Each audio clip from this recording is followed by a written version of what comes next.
5 big mistakes people will do in the especially in the Pakistan real estate, जिसको मैं specially cover करूँगा इस video के अंदर।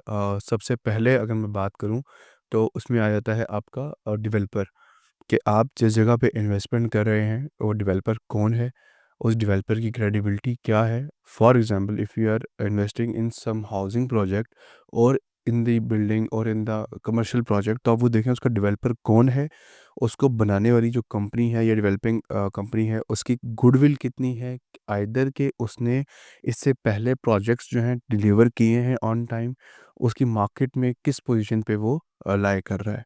This is the first thing. लोग ये नहीं देखते और बिना देखे उन लोगों को एक चमचमाते एड्स नज़र आ रहे होते हैं सोशल मीडिया के ऊपर, वो देख के उस जगह पे इन्वेस्ट कर देते हैं और फिर उनका पैसा वगैरह फंस जाता है और लोग जो है स्पेशली इस पे ब्लफ करके कंपनीज जो हैं वो भाग जाती हैं। तो पहले जिस जगह पे इन्वेस्टमेंट कर रहे हों, आसपास के एरिया से पता करें उस कंपनी के बारे में, उस कंपनी की डिटेल्स निकलवाएं, इजीली अवेलेबल होती हैं, वो देख के डेवलपर के ऊपर आप देखें और उसकी कंप्लीट तहकीकात करने के बाद आप नेक्स्ट स्टेप की तरफ जाएं जिस जगह पे आप इन्वेस्टमेंट कर रहे हैं। सेकंड नंबर पे आ जाता है कि जो डेवलपर जो चीज़ बना रहा है, फॉर एग्जांपल अगर वो कोई हाउसिंग प्रोजेक्ट बना रहा है या वो कोई बिल्डिंग बना रहा है, तो जिस जगह पे वो बना रहा है यानी कि वो लैंड जिस जगह बना रहा है, क्या वो अप्रूव्ड है। For example X Y Z housing society है, वो रावलपिंडी के एरिया में बन रही है, तो क्या वो हाउसिंग सोसाइटी के पास 200 कनाल, 400 कनाल, 1000 कनाल, 50,000 कनाल की लैंड है, तो क्या वो लैंड अप्रूव्ड है उतनी लैंड सोसाइटी से, अथॉरिटी के साथ।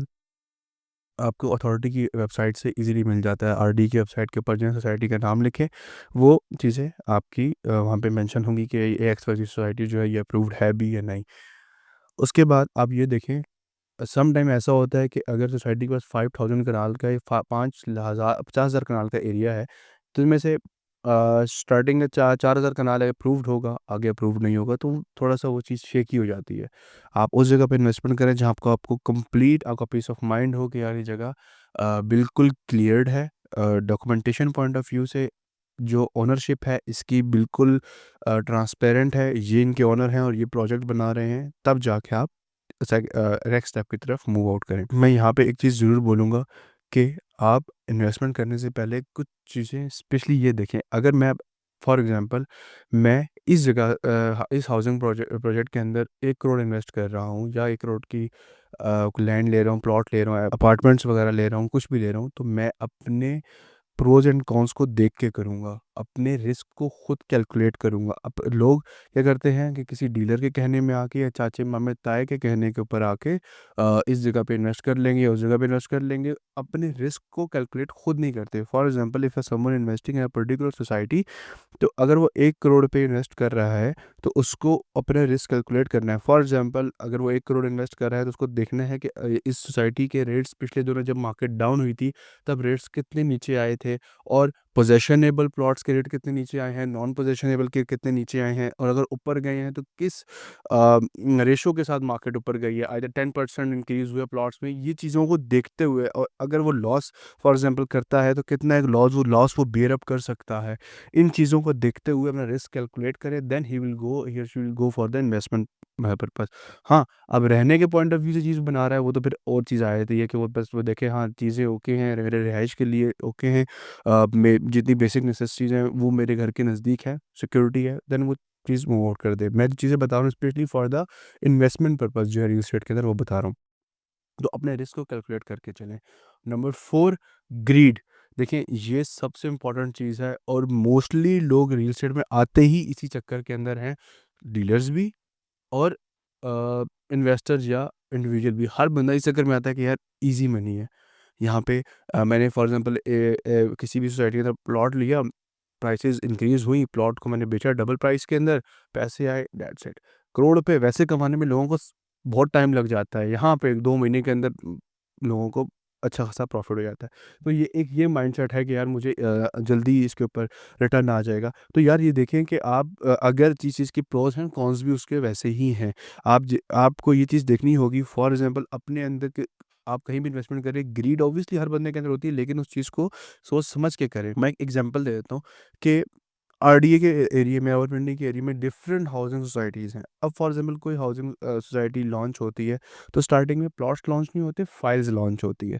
अब एक बंदा जिसके पास बैंक में पड़े ही 20 लाख रुपया है, और वो देखता है कि उस हाउसिंग सोसाइटी की जो फाइल है उसकी डाउन पेमेंट 5 लाख रुपए है, 6 लाख रुपए मैं ले लेता हूँ। ये मैं ऐसे करता हूँ कि मैं 20 लाख की मैं 4 फाइलें ले लेता हूँ, और जब फाइल्स के रेट ऊपर जाएँगे, मैं इनको बेच दूँगा, प्रॉफ़िट में बेच के मैं 30 लाख, 32 लाख, 35 लाख रुपए कर लूँगा। व्हाई? जब आपकी सकत ही एक फ़ाइल को लीड करने की, आप ये देखें कि मुझे कल को उसकी इंस्टॉलमेंट्स भी देनी है। सोसाइटी ने सरचार्ज लगा दिया, सोसाइटी ने फाइन कर दिया, सोसाइटी ने उसको ब्लैकलिस्ट कर दिया, सोसाइटी ने फाइल कैंसल कर दी, देन आपको वो चीज़ बेचनी पड़ जाएगी मार्केट में जाके, और जब वो चीज़ मार्केट में जाके आप बेचते जाएँगे, तो आप अकेले नहीं होंगे। आप जैसे बहुत सारे लोग होंगे जिन्होंने उस टाइम पे मल्टीपल नंबर ऑफ फाइल्स उठा ली होंगी मार्केट में। शकत उनकी 1-2 फाइलें रखने की होंगी, उन्होंने 3-3 4-4 फाइलें उठा ली होंगी मार्केट से। तो जब इतने सारे लोग मार्केट में चीज़ बेचने के लिए आएँगे, डिमांड मार्केट में है ही नहीं उस हिसाब से, खरीदार मार्केट में अवेलेबल नहीं है, हर बंदा भी चीज़ बेचने पे आया है, तो जो चीज़ आपने 5 लाख की उस टाइम पे ली होगी, हर बंदा कहेगा यार तू मुझसे 4 लाख की ले ले।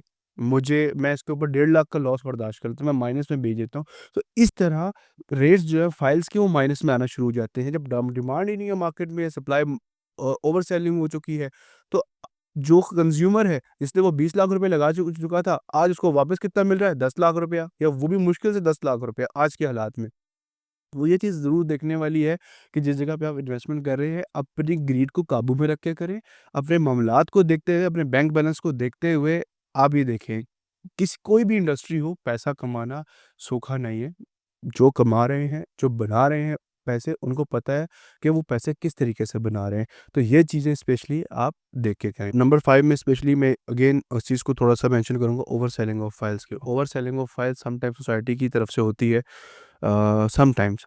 उसमें ये चीज़ है कि फॉर एग्ज़ाम्पल अगर सोसाइटी के पास 2000 कनाल की लैंड अवेलेबल है, मैं एग्ज़ाम्पल दे रहा हूँ बहुत मिनिमम नंबर से, और वो जो प्लॉटिंग करती है, आइडिया होता है कि यार इसमें हार्डली आएगा 500-600 प्लॉट आ जाएगा, 700 प्लॉट आ जाएगा। लेकिन सोसाइटी क्या कर देती है कि इसके ऊपर वो कहती है मैं 5000 प्लॉट्स निकाल रही हूँ, कैसे पॉसिबल है? लैंड उनके पास 2000 कनाल है, 500 प्लॉट उन्होंने निकाल दिए है, 5000 प्लॉट निकाल दिए है। तो वो चीज़ें आपको देखनी है कि सोसाइटी ओवर सेलिंग कर रही है। सोसाइटी ओवर सेलिंग करती है, 2-3 रीज़न्स होती हैं। या तो सोसाइटी ने आगे जाके भाग जाना है, पैसे लेने हैं और गायब हो जाना है, या तो आप ही के पैसा कल को मार्केट में बिल्कुल वाइप आउट हो जाएगा। मार्केट में बेचने के लिए जाएँगे, अगेन वही वाली बात है कि खरीदार है नहीं और बेचने के लिए इतने सारे लोग अवेलेबल हैं। एक ही चीज़ आपने देखनी है, कितनी सारी ऐसी हाउसिंग सोसाइटीज़ है डिफरेंट इलाकों में पाकिस्तान के। आज से 5 साल पहले आप देखो 2019-20 के अंदर इतनी सारी हाउसिंग सोसाइटीज़ निकल के आई थी। आज करंट डेट के अंदर आप उनका नाम देखें, यही चक्री रोड के ऊपर देखें, या फिर आप यही सिटी नगर हाईवे के ऊपर देखें, बहुत कम है। जो एक ब्रांडेड प्रोजेक्ट था, जो क्रेडिबल सोसाइटी थी, आज आज भी इन हालात के अंदर भी आपको काम करती हुई मिलेगी। So that's all from my side. अपना बहुत सारा ख़्याल रखिएगा, and while doing the investment please इन चीज़ों को मद्देनज़र रख के आप इन्वेस्टमेंट करिएगा। Thank you so much.